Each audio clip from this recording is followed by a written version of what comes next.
Bonjour peuple du Seigneur, bonjour bien-aimés, que le Seigneur nous bénisse. Par la grâce du Seigneur, nous sommes à quelques mètres de la ligne d'arrivée. Plusieurs sont morts, plusieurs ont arrêté de courir, plusieurs sont dans des situations critiques et d'autres sont dans des situations précaires. Nous rendons grâce à Dieu pour tout ce qu'il fait autour de nous, pour la vie qu'il ne cesse de renouveler pour nous, pour la grâce qu'il ne cesse de déverser. Ce matin, nous allons partager la parole de Dieu et le thème de notre méditation, fuir la débauche, alcool et drogue principalement. Dans Ésaïe 5, le verset 11 au verset 22, la Bible déclare « Malheur à ceux qui courent de bon matin après les boissons enivrantes et qui s'attardent le soir parce qu'ils sont échauffés par le vin. Malheur à vous qui êtes des héros quand il s'agit de boire et des champions pour vous gorger d'alcool. » Bien-aimés, de toute sincérité, il n'est pas écrit qu'il ne faut pas boire dans la Bible. Nous sommes tous braqués sur le passage biblique qui dit « Ne vous enivrez pas de vin, c'est de la débauche. Soyez au contraire remplis du Saint-Esprit. » En effet, ce n'est pas faux, c'est bien ce que la Bible dit. Mais que représente alors la quantité qu'on appelle excès dans le corps? Parce que la Bible nous demande de ne pas faire excès. Alors que représente en réalité un excès pour une personne?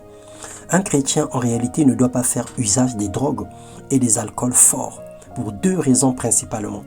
Son corps est le temple du Saint-Esprit, il n'a donc pas besoin d'un tonifiant ou d'une consolation venant des stupéfiants ou d'alcool. En plus de ces choses, abîment notre organisme et alimentent l'industrie de la débauche.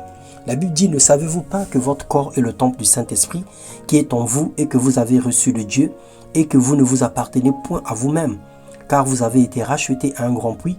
Glorifiez donc Dieu dans vos corps et dans votre esprit qui appartiennent à Dieu. 1 Corinthiens 6, 19 à 20.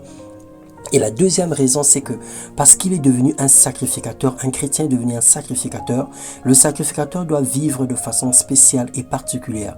Sa seule source d'inspiration est le Saint-Esprit. Par motif de conscience, il ne peut pas vivre selon le siècle présent et imiter les gens de ce monde.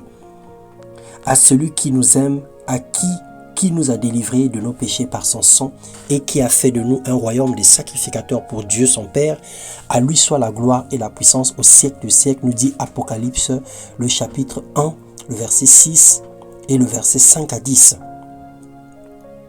Et le chapitre 5 à 10.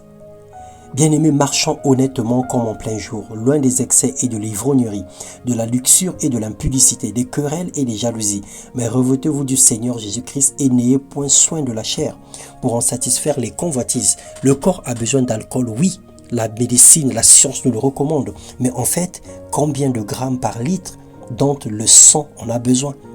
Ce que le corps demande, on peut l'obtenir en réalité dans un bouchon de bière ou encore dans un fruit mûr. Le corps d'un être humain, selon la science, a besoin de 0,2 g d'alcool par litre dans le sang. Alors arrêtez de consommer au nom de la science. Que chacun soit responsable de ses actes. Que chacun aujourd'hui traite sa vie durement et que chacun soit imitateur de Jésus-Christ. Alors si c'est le goût de la mousse ou encore de la bière qui nous intéresse, alors prenez des bières sans alcool. Mais là, il ne s'agit pas de la bière, il ne s'agit pas du vin, mais nous parlons de l'alcool.